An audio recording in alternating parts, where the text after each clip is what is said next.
जलता टाइम्स में आपका बहुत स्वागत है। मैं हूँ रईस मलिक। मेरे साथ ख़ास मुलाकात में ख़ास मेहमान जो मौजूद हैं वो आज के टाइम में देश के कोने कोने पे सुने जा रहे हैं। शायरी के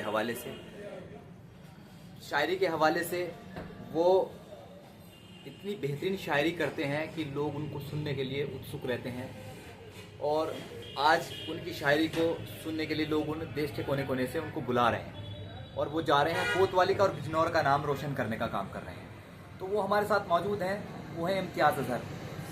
सर बहुत बहुत स्वागत है जलता टाइम्स का। आपका भी बहुत खैर मकदम कि आप लोग आए। जलता पूरी टीम जलतन की सबका मैं खैर मकदम करता हूँ। बहुत शुक्रिया। इम्तियाज़ अज़हर साहब, आपको आज देश के कोने कोने पे सुना जा रहा है, तो आप इसको लेकर के कैसा महसूस करते हैं? बहुत अच्छा लगता है। जहाँ हम लोग जाते हैं वहाँ इज्जत मिलती है और उर्दू ज़बान का कहीं ना कहीं इस तरह से एक फ़रोग़ देने वाला काम हो रहा है। बहुत अच्छा लगता है।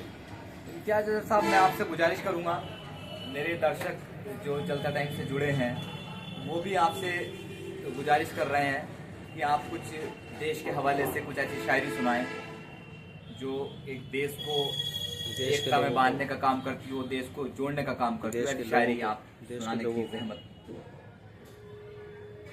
ये बहुत अच्छी बात है कि हर शायर को और हिंदुस्तान के हर एक आदमी को एकता के लिए काम करना चाहिए।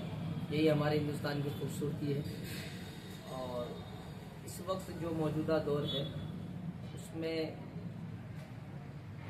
बहुत सारे लोग नफरत का काम कर रहे हैं। तो मैं उनसे भी आपके इस चैनल के माध्यम से कहना चाहूँगा कि नफरत से काम नहीं चलता है भाई, मोहब्बत से काम चलता है। मोहब्बत वाला रास्ते को अपनाएं। मैंने 4 मिसरे गए थे। नफरत की जो दीवारें गिराकर ही रहेंगे हम, मोहब्बत के चरागों को जलाकर ही रहेंगे। हो मस्जिद से अगर निस्बत तो मंदिर से मोहब्बत हो मंदिर से अगर निस्बत तो मस्जिद से मोहब्बत हो, कि हिंदुस्तान को ऐसा बनाकर ही रहेंगे। तो मैं यही आपके चैनल से के माध्यम से कहना चाहूँगा कि हम हिंदुस्तानी लोग हैं, सब आपस में मोहब्बत और भाईचारे से रहें। हिंदुस्तान के ही हवाले से, अपने वतन के हवाले से एक मतला 2-3 शेर और पढ़ता हूँ, समाप्त करें।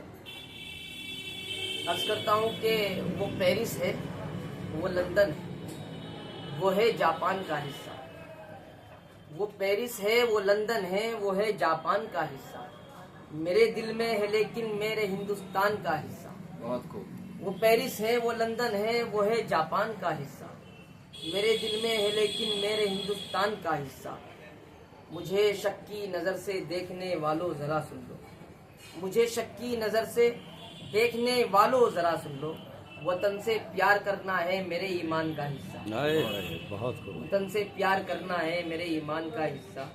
मक्ता का शेर भी सुन लीजिए कि जो कांटे थे वो सब हिस्से में अपने ले लिए अज़हर। जो कांटे थे वो सब हिस्से में अपने ले लिए अज़हर। तुम्हारे वास्ते छोड़ा फ़कत गुलदान का हिस्सा। बहुत खूब। मैं आपका और आपका एक मतलब 2-3 शेर और सुन लीजिए गज़ल के हवाले से। गज़ल भी पढ़ देता हूँ।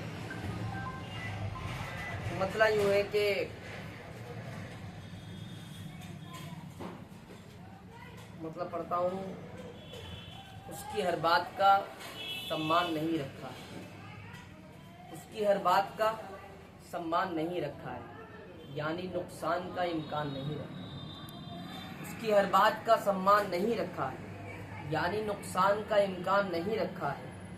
जिसको चाहा है उसे कैद किया है हमने, जिसको चाहा है उसे कैद किया है हमने, ये अलग बात के जिंदान नहीं रखा है। बहुत खूब। जिसको चाहा है उसे कैद किया है हमने, ये अलग बात के जिंदान नहीं रखा है। और शेर सुने रही भाई कि जिसको चाहा है उसे कैद किया है हमने, ये अलग बात के जिंदान नहीं रखा है। मेरी खुददार मिजाजी पे ओ हंसने वाले, मेरी खुददार मिजाजी पे ओ हंसने वाले, मेरी खुददार मिजाजी पे ओ हंसने वाले, तेरा बाकी कोई एहसान नहीं रखा।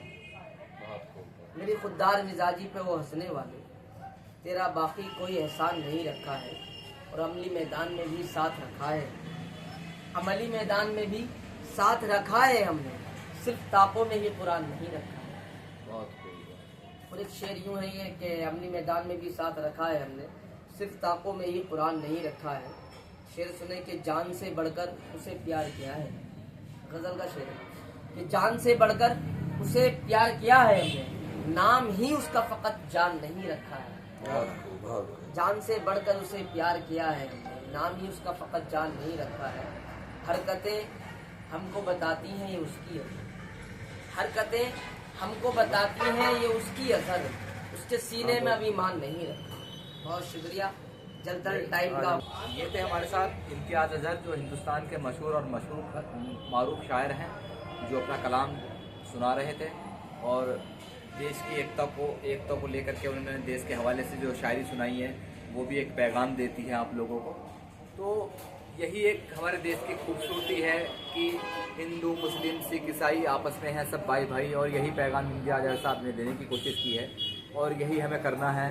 हमें सबको आपस में मिलजुल करके देश को आगे बढ़ाने का काम करना है। यही शायर इम्तियाज़ अजहर भी चाहते हैं और हम लोग भी यही चाहते हैं। तो आप हमारे साथ जलथल टाइम्स को देखते रहिए। मैं कैमरामैन सरताज मलिक के साथ रईस मलिक।